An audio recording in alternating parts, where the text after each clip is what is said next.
Ақымақ адамдардың ойынша, жұмақтағы хор қыздар олардың нәпсі құмарлықтарын қандырып, рахатқа батырады. Сонымен қатар хор қыздардың саны өте көп, 70 мың деседі. Оны Құдай біледі. Мүмкін одан да көп шығар. Өйткені хор қызы метафоралық түсінік, яғни ауыспалы мағынада айтылған.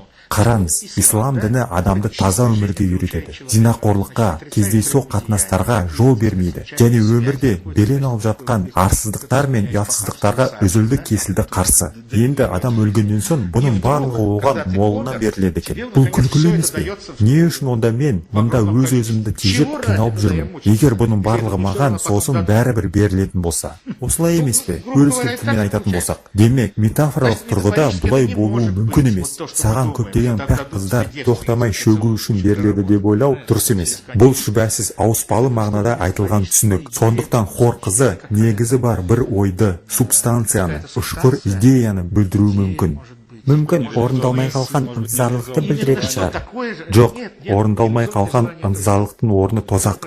Өйткені адамның бар ынтызарлығы Алланың ризалығын табуға арналуы керек. Яғни адамдарға қызмет ету арқылы Аллаға қызмет ету.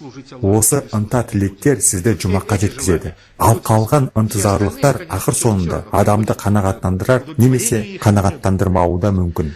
Маңыздысы мынада.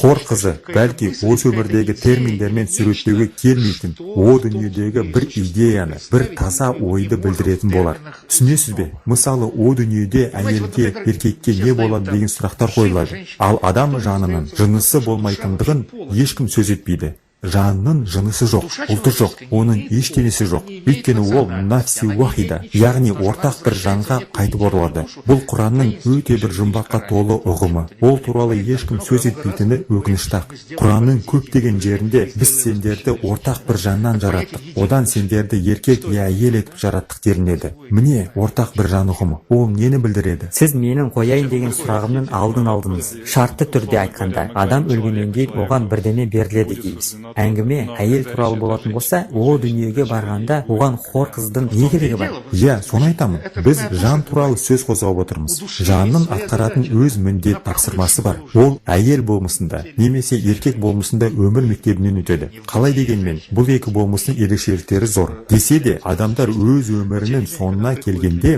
о жақта ешқандай әйел жаны немесе еркек жаны деген нәрсе жоқ. О жақта ізгілікті жан немесе ізгіліксіз жан деген нәрсе бар. Өйткені ол әу бастан ортақ бір жан болған.